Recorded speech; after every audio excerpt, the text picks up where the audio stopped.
The feds recently visited Adam 22, and before they left, they had a very frightening message for Big U. Since the arrest of Big U, Loose Cannon, Brick Baby, and other Rolling 60 members, Adam 22 is officially the first public figure to come forward and admit the feds paid him a visit regarding this Big U RICO. The Big U RICO indictment include charges of bank fraud, wire fraud, human trafficking, murder, extortion, more specifically the murder of Rayshawn Williams.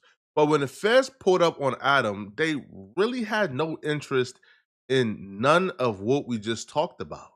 They actually had interest in something that we didn't know at all that the feds were looking into Big U for. And we have to date back a little bit, about a year or so, to really review what's going on here. You see, about a year ago, Loose Cannon did an interview on No Jumper. And during this interview, Loose Cannon said a lot of things regarding his role with Big U when they used to work together. He also revealed the call he got from Big U the day that Nipsey Hussle passed away. We were doing a TV show like a while back, right? And I'm on a phone. He FaceTimed me. So he FaceTimed me and stuff like that. He was like, Nipsey just got killed. I'm like, sick, so I didn't hear that. So I hang up with him. I called Nipsey, and I'm like, Nipsey, what's up? He was like, oh, what's up with it? Nipsey answered. Nipsey answered. He answered the phone. And I was like, I love you, cuz, or whatever like that. Did you tell him the call you just got, or you didn't even mention it? I didn't mention it. And that's what fucked up, because my cousin is Nipsey baby mama. You get what I'm saying? So it was like, I could have probably stopped it, or it had it. Stop what? Fuck you mean? That fuck you talking about? No, because listen. So after I talked to Nipsey, and I was like, yeah, I love you, cuz, or whatever like that. I'll see you later, or whatever. So I hung up the phone. I thought Big U gave wrong information. 30 minutes later, the homies blowing me up like they just killed Nipsey. And so I'm like, wait. You get a call from Big U telling you Nipsey just got killed. Yeah. You panic, called Nip. Nip answered the phone. Yeah. And you we like were just talking on regular. So it's like, at the end of the day, I didn't even think about it, because you don't even warn him that you got that call from dude. No, because their relationship was so fucked. It'd be like they be hot one minute, then they be cold the next minute, and then they be lukewarm. Like you and just 30 never minutes after you get out the phone with Nip, he get killed. Yeah, I got it. So you think he hit you a little too early? Yep, he hit me a little bit too early, because the homie Shitty double back 3 times. You get what I'm saying? And first he shot him, boom, go into the alley, came back and shot him, boom. It wasn't good enough, and then he came back and he shot him again. But now it's like how did he know? Yeah, no, but that's crazy. It's deep. So let me tell y'all something. Me working at No Jumper, being in the building, I was there when this particular interview happened, and I understand the madness and the chaos this interview caused. I'm talking about people from every walk of life who probably is associated with people at No Jumper were tapping in. How could y'all let Loose Cannon do that? Big U's peoples was tapping in, sending legal notices like, hey, y'all sure you're trying to platform this? You know this is cap, right? But here's the thing, though. See, this isn't really the first time that this discussion of did Big U have something to do with Nipsey Hussle's death? This isn't the first time that this was discussed on platforms. Big U himself discussed it on No Jumper. Because when Nip passed away, automatically Big U did it, or had something to do it, or did this, did it. And Nip just be like, social media, the investigator now come to your house like, hey, what's the deal, bro? You know what I'm saying? You did it. Like, the suckers for switching too, because I seen when it first happened how they was man, that's crazy. Like I remember Unc went live too, and he's sitting there talking about it. I'm like, that's crazy that y'all, if y'all really know them and you know their situation, them loved each other. Like, bro, now you don't even got to go through that. We was just in every video. Like how we was beefing when all his songs, every album he put out, since we had the so-called altercation, he shouted me out. He got the goddamn keys to the city. Like what? Didn't he say, I want to be Big U? Oh no, what did he say? Big U, like J Prince and Big Draws? And then I mean, like, what did he say? He shot me out of every song. Even though he's been dealing with allegations that he's involved in Nipsey's death for a couple of years now, and he's no stranger to addressing it, he still had a problem with that particular No Jumper clip. Now, in the clip, Loose Cannon never said that Big U was involved. He never said Big U was the one who did it. All he said was Big U called me 30 minutes before the incident, and he predicted Nipsey Hussle's death, and he kept it at that.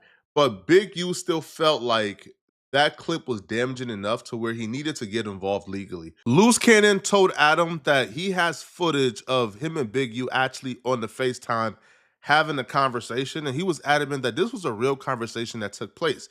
But because Adam hadn't seen the footage directly, when Big U and his team of attorneys reached out and filed a cease and desist to No Jumper to remove all content accusing him of calling Loose Cannon 30 minutes before Nipsey Hussle's death, Adam was forced to oblige. He was forced to take down the clip. What's that?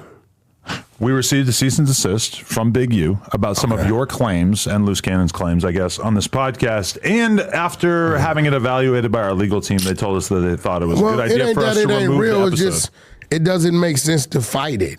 Yeah. Now, I'm going to bring you the content just so you'll know he got the content.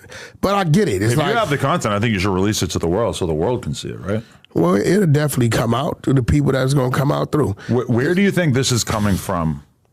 Since you're an expert at psychoanalyzing Big U, put it like this. Big Yusufer. It's some people that paid 6 figures, not high, not low, not a 1, not a 4, but maybe a 2, that's in the Middle East, that wants the footage. Why, I don't know. Now, these same people... Wait. Hold on. The footage of Nip or the footage of the Big U phone call? Listen to me. They want the footage of the Big U phone call. Now, how I know these people... The Saudi government wants to own this? It's not the government. Okay. These same people are the ones that have been trying to buy that other footage for years. So I think they feeling like if we purchase this... When it's time for dude to want to do what he want to do with it, if Wack gets out the way, we can purchase that. To this day, we still haven't seen the footage. I don't know if the footage exists or don't exist. I don't know, but we haven't seen it. So fast forward a few years later, Big U gets indicted for this RICO. Adam 22 gets a visit from the feds. So much for being fresh. If the feds watching, I made it 41 years into this life before I had involvement, conversation with federal agents. And when they showed up, I was wearing a red Nike Tech. Not exactly the definition of fresh, but I got a crazy update. I'm going to do the Good Diligent Podcaster thing, and I'm going to save it for tomorrow at 4 p.m. with Lush and some surprise guests. So make sure you tune in tomorrow.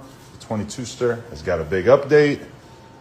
Tap inwardly. Now, this is where things start getting interesting. Now, we all assume if the feds is coming to Adam in this particular moment after the indictment, of course they're coming because they want to subpoena the footage from No Jumper, right? That, that includes the unedited versions of Brick Baby and Loose Cannon talking about things the feds have interest in.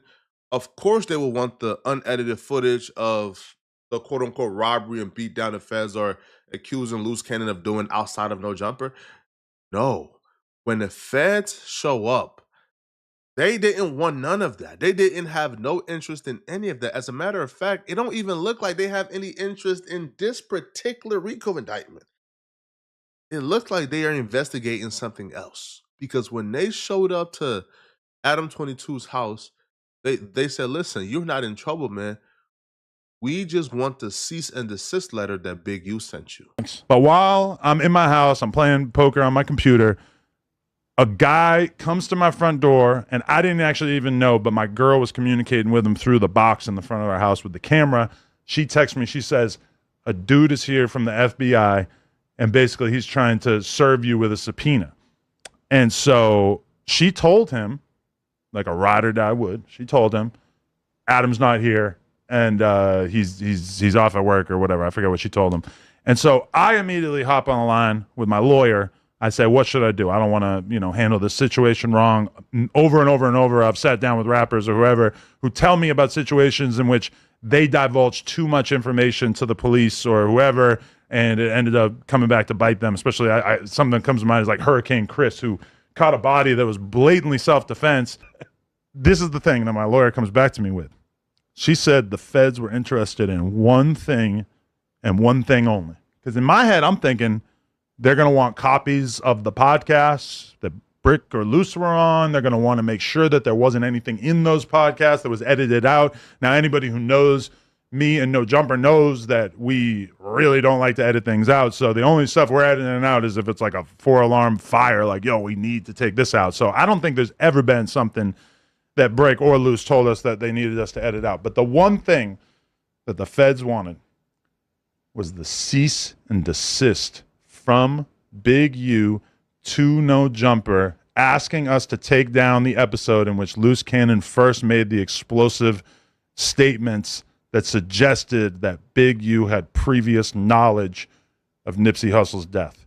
Now, that situation is very much outside of what was mentioned in the indictment. In the indictment, there's nothing about Nipsey. There's nothing about any of that stuff. Here's why this is a very scary message for Big U.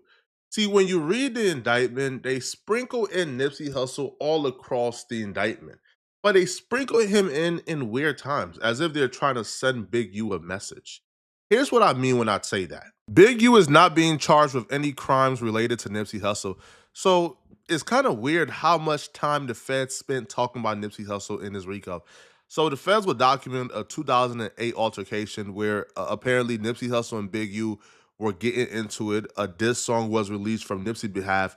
Big U didn't like it, so Big U pulled up on Nipsey Hussle to quote-unquote discipline him, and things went left.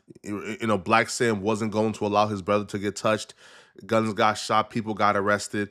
So the feds documented that particular incident. If I'm Big U, I'll be concerned about how the feds followed up their entire documentation of Nipsey Hussle and Big U's relationship. They followed that up with, oh yeah, Nipsey Hussle was murdered by a member of the Rolling 60s in 2019. So you follow our entire history up just to say that. Are you trying to say something? The feds would then follow this up where they document Big U's and Nipsey Hussle's tumultuous relationship, saying your Nipsey was killed. We don't know who did it, but he was killed. And then they followed it up by quoting Big U from a wiretap where Big U was telling somebody that he's going to pull up and he's not retired yet from the gang. And you know what happened to the last person who thought he was retired. That's in reference, according to the feds, that's in reference to Nipsey Hussle, because like the beef and the chaos that took place between Nipsey and Big U was Nipsey was becoming sort of like the voice and the face of the hood.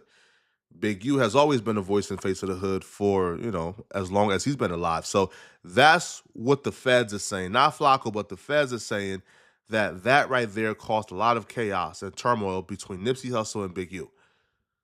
The feds didn't stop there. Bro, they spent a lot of time on Nipsey and Big U, which is concerning if I'm Big U.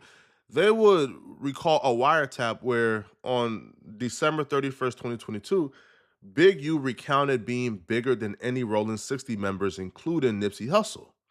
Now, on that same day, the feds will claim that Big U also stated if he had an issue with anyone, they would no longer be alive.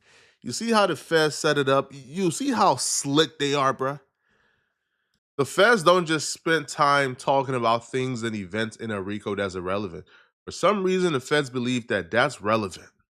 For some reason, the feds believe a cease and desist to No Jumper about a clip talking about Nipsey Hussle's death, that's relevant. Hey, man, this is bad, bro. This is, at this point, I think they just trying to cook Big U, man, because, can you imagine? They don't even need to win the court case. If they charge Big U with this is like not playing fair, bro. Because you took away this man's freedom. Now you're trying to take away his lore and his good graces within his own gang. Oh, nah, But hey, so far we don't know why the feds want to cease and desist, okay? We don't know yet. Let me know in the comment section, what do you guys think about this? Do y'all think this is a scary message for Big U? Do y'all feel like this is nothing? And if you're still watching, click on this video here somewhere on my screen, man, to find out why these No Jumper co-hosts almost came to blows. They almost fought live on air after these gang ties were mentioned. I'm going to see you guys in this video somewhere on my screen. Out of here, folks. Peace.